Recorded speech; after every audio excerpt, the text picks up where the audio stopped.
मो प्रिय माने प्रभु जीशु नाम समस्त नमस्कार ज्ञापन करुच्छे। आपण माने प्रभु अनुग्रह भलरे अच्छे बोली प्रभु ठारे प्रार्थना करुच्छे, आशा करुच्छी ना अनेकंकर अवस्था आज मध्य उजाड़ हो जाइछि।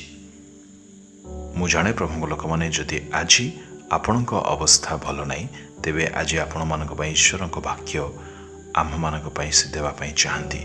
आम मैंने जदि देखा गीत संहितार भक्त दाऊद कहती परमेश्वर सदा प्रभु मोर प्रतिपाल कटंती एणु मोर कौन सी अभाव हम ना।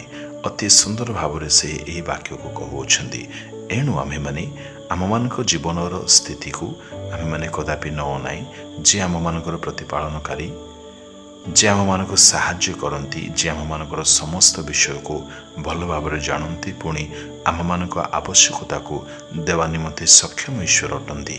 ताहांठार आम मैंने आउजी पड़ी यही जीवन आग को बढ़ा उचित। दाऊद अपना जीवन में युवा समय अनेक दुख कष्ट को देखते, किंतु सही दाऊद आपण वाक्य कहते गीत संहिता 18:35 पदरे तुम्भर नम्रता मते वृद्धि प्राप्त करिअछि।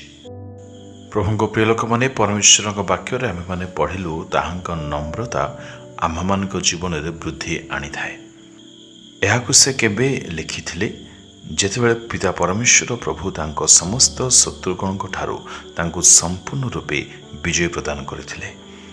प्रभु लोक मैंने सही विजयदाता परमेश्वर आज मध्य आम मान जीवन में विजय देवाई सक्षम ईश्वर अटंती।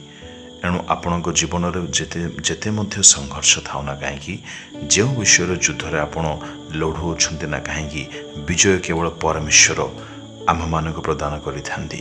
एणु जो परमेश्वर दाऊद जीवन थिबा समस्त शत्रु मान विजय प्रदान करिले से आज आम मान जीवन में आम मान सेवा कार्य से आम मान संपूर्ण विजय प्रदान करिवे।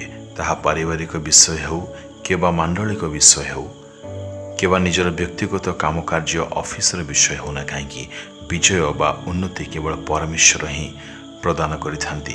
ताहांक नम्रता आम मानक जीवन में वृद्धि दे थाए, आम मानक उन्नति आनी दे थाए।